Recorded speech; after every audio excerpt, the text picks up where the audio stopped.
There is something called as viruddha ahara. That means, if you eat one thing and put another thing which works opposite to that, now the damage is big. If you eat anything which has tamas, inertia will come in your system. Cognition level slowly will go down.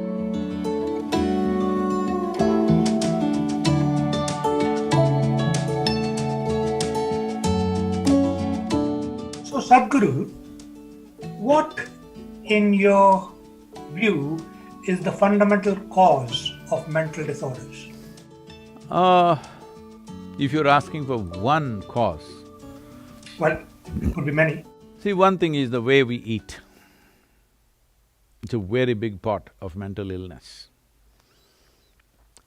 The way we're ingesting chemicals and hormones today unconsciously at various levels is a serious part of mental illnesses of this generation. How we ingest, how we take food in. This may sound little far-fetched for UK, but please listen to me carefully. We look at life like this. You are who you are as a person. You are who you are because of the parentage that you had, the schools that you went to, the education that you had, now the exposure that you have in your life. That's why you have become this kind of a person, isn't it? It's all many things receiving.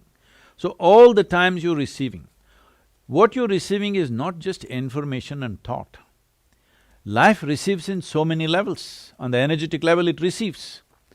So in India, we see that anywhere if you want to receive something, first thing is you cross your legs, all right? Right now I'm sitting that way, it may not be visible to you.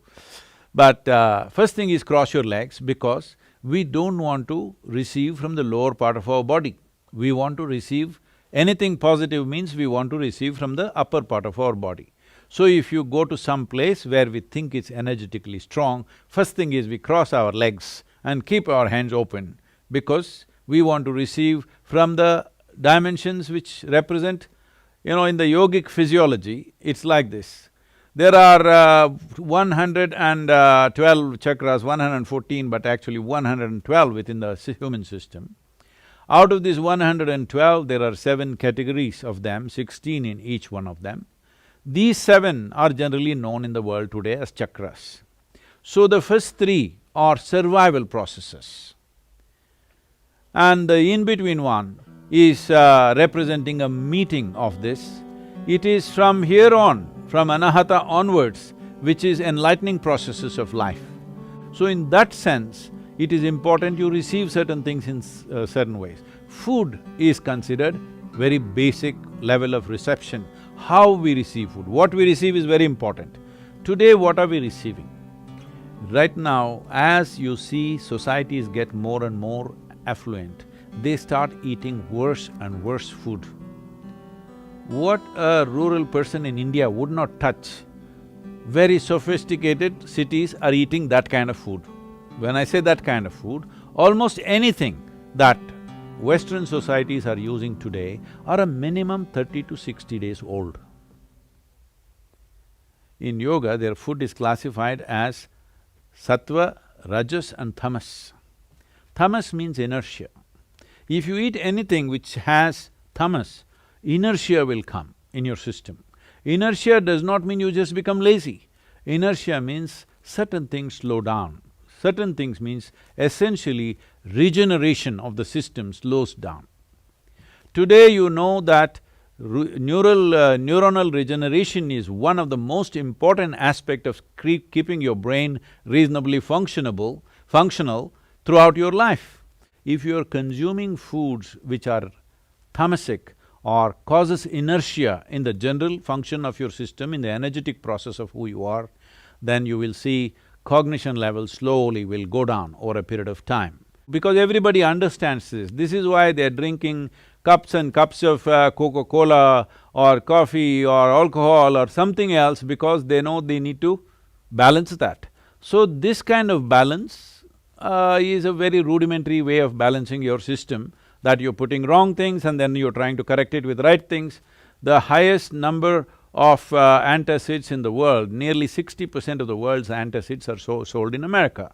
the most affluent population on the planet.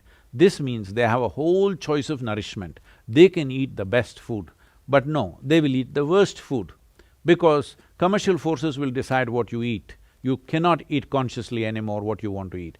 Just I'm saying, if everything becomes fresh food, in the yogic culture, if you cook something, the maximum time in which you can eat it is 1.5 hours, 90 minutes. Before that, you should have eaten the food. After that, we won't touch the food because it has started gathering tamas, inertia will begin to happen. If you want to experiment, you can experiment, eat something very fresh for 1 week, eat something which is processed and kept for 1 month, 2 months and then eat it, you will see the level of alertness in the system, you will notice it in your experience. But it is happening at the cellular level, it is happening in terms of… we call this ojas, there is no English word for that.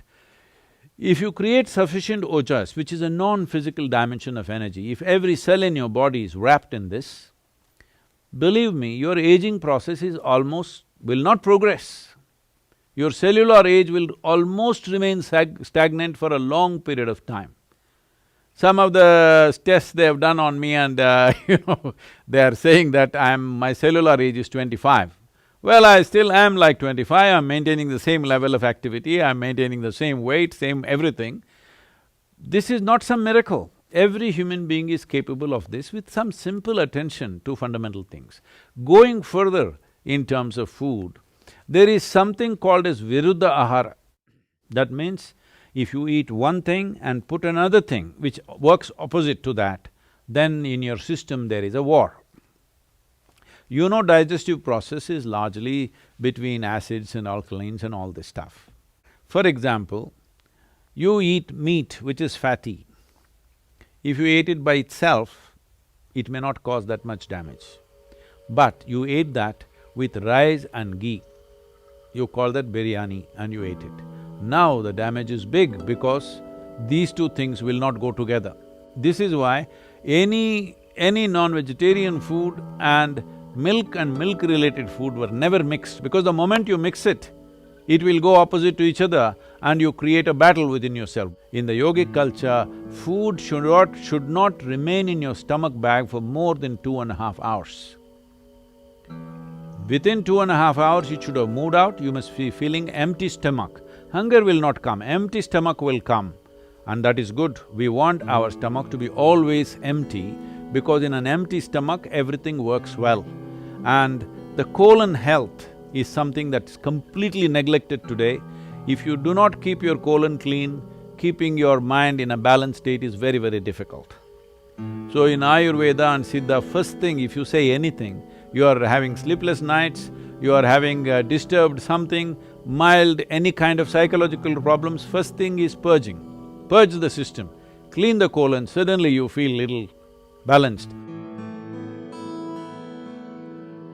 So in the yoga center, the day starts with a small marble-sized ball of neem and turmeric.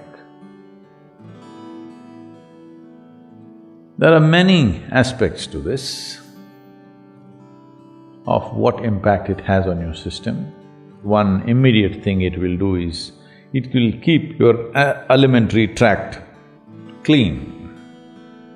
When we say clean, this is a region, this whole digestive process is a region where you have maximum amount of other life. So within this alimentary tract, there are a whole host of microorganisms. Many of them have turned friendly to us. We are living because of them, we are able to digest food because of them. Many functions in the body happen because of them.